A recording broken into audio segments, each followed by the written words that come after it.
All right, I ran across something today that I documented a year or so ago, and I really wanted to go over it again and kind of highlight how a small amount of money can sometimes really turn into a blessing. And in this case, it was a buyout from a former company that I'd worked at for 8.5 years, really early in my career. It's really the first real IT job that I had that was more of a permanent thing. I actually took a co-op job at Northern Telecom for about 6 months, and then I went and interviewed at EDS, and they had a big hiring push at the time. They were taking people that had high GPAs, and I had a engineering degree at the time, and I'd decided to go back and take computer science for a year. And my thought was to get a master's in computer science because I really got into it once I'd gotten into college and been exposed to it. But anyway, so I was there for 8.5 years, and they were buying out all of their pensions that were under $50,000. So they had a kind of a good deal at the time. I don't know. I guess they were just really trying to get it off their books to lower their liability and their administration costs of these lower amounts. Anyway, they valued it mine at a payoff of $38,100. Or I think I would get about $365 a year at age 65. And at the time, I was born in 63. So you could do the math. In 2016, when they offered me the payout, I would have been, what? Um well, I'm 57 now, so 56, 55, 54. I'd have been about 53. And so I thought, well, man, I'm probably going to take that money and, I'm going to have to roll it over or else I'm going to have to pay taxes. So I won't just blow it because that's always a possibility, right? No matter what people, or how disciplined they are. And at this point in time, I was really doing the real estate thing really big. I'd got to the point to where I thought I might actually be able to make $10,000 a month free and clear. I was buying real estate. I was buying real estate. I mean, frankly, I was buying real estate with all cash. I didn't have any mortgages. Not sure that's the right way to do it, but I was doing the low cost houses, fixing them up. We had learned how to basically replace everything in PEX, do the electrical, which are the two of the big systems, and then as far as all the rest of the stuff, I just over the years I'd learned how to put countertops in and not Mac Daddy them out, just make them a little substandard, keep them a little substandard. Anyway, so I went ahead and took the $38,100 and I rolled it over into a brand new IRA. So I opened an IRA at Fidelity and I moved the $38,100 there.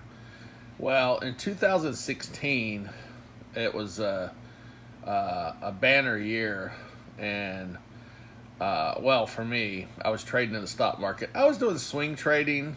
I had run this guy up from $38,100 that I'd put in there, and I'd run it up to about 62,000. I think is what I documented.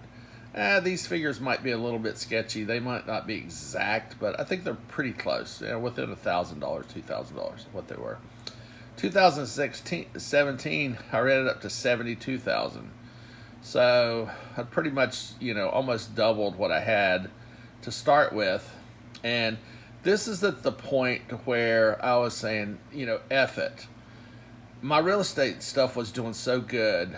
I'm going to grab the brass ring here, and I'm going to make $10,000 a month, in earnings. And so with $10,000 a month, free cash flow from doing my real estate, even though the real estate, it might be a pain in the ass, with the tenants and stuff like that and all the things to come. I was really looking at it and going, hey, who cares how much money I have? So I did what I really wouldn't recommend, but I went ahead and took a withdrawal. I found a house on Um, uh, it was an online site. The house was supposed to be 15,000. I didn't realize it was a bid site. It was a 2-bedroom on an acre and a half over in Lone Oak, Texas.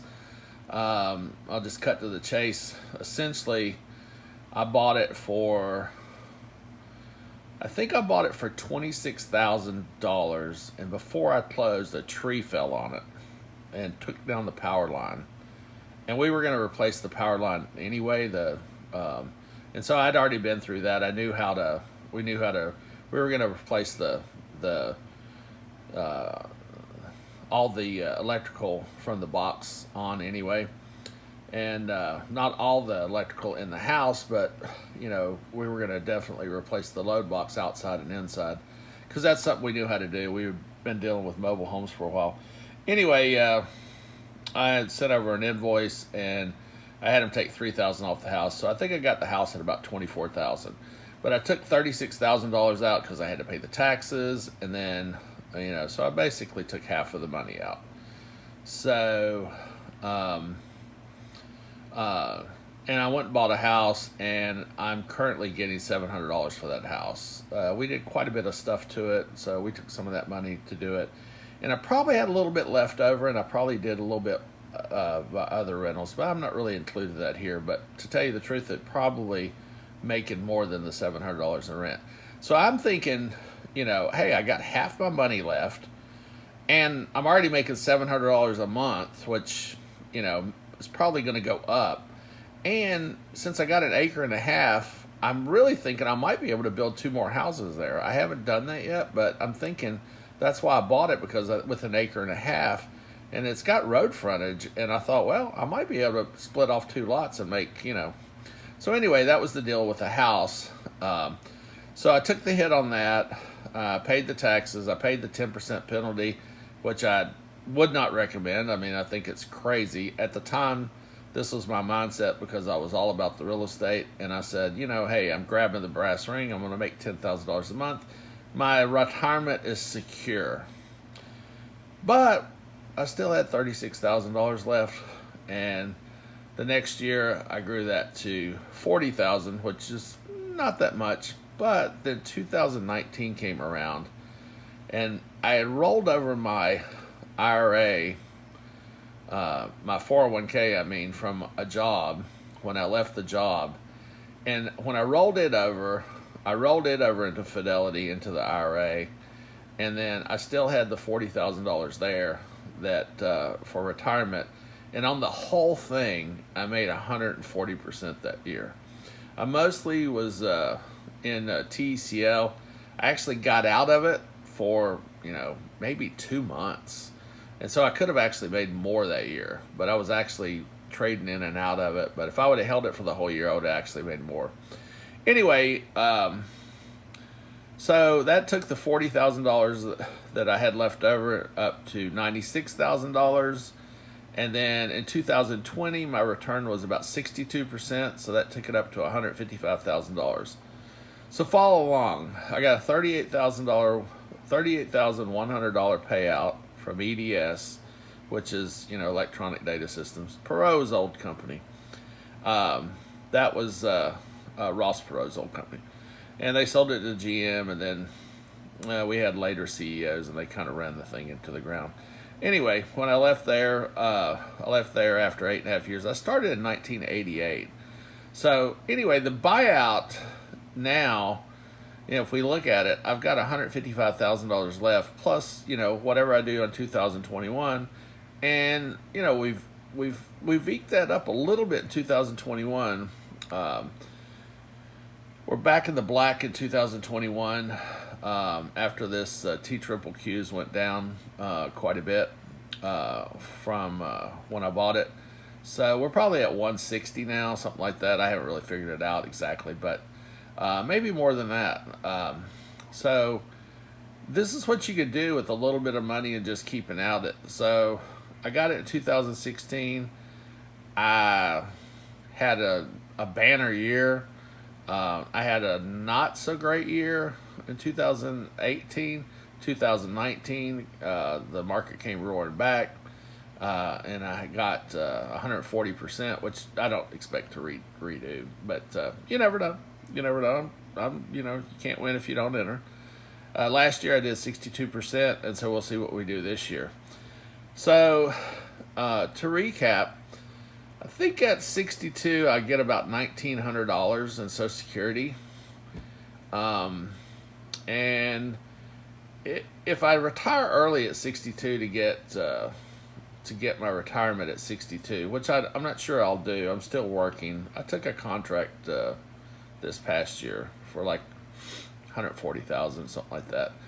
Anyway, working remotely. So if I work till 62, or if I take retirement at 62, I'll get probably about $1,900. I think is what the retirement calculator says. So I'm thinking with the rent on the place, $700, and I always figure about 10 months because you have some expenses in there and you have taxes. Sometimes it's empty for a few days while you fix it up between tenant changes or something. So I kind of just say, $7,000 a year or something like that on average. But if you look at $700 a month and even lower it to $500 a month, this is more than I would have gotten at 65, and I'm looking at 155,000 plus whatever I did this year. So I'm looking at maybe 160,000. Could I grow this to $1 million? I mean, could I grow it to $1 million? Maybe even I just you're going to keep some in your 401k, so maybe I could say, hey, I kept it in there till 70, and could I grow this to $1 million? That would be something really outstanding. I didn't think much about this piddly $38,100 after I worked for 8.5 years for a company, but it really turned into a boon. So you don't want to discount some of these small amounts of money, especially if you're young. If you're young, which 53 wasn't young. I'm 57 now. That's not young. And I really didn't become a millionaire until after I was over 50. And because of all this real estate and the stock market, in the last few years. So really, this is a lot of this wealth has really happened to me in the last 4 years. But I just wanted to show what this little $38,000 has turned into, and you can do the same, and especially if you're in your 20s, your mid 20s, or your 30s, you take a sacrifice for 1 year instead of trying to buy a bigger house than you need or something like that. Take a good chunk of 30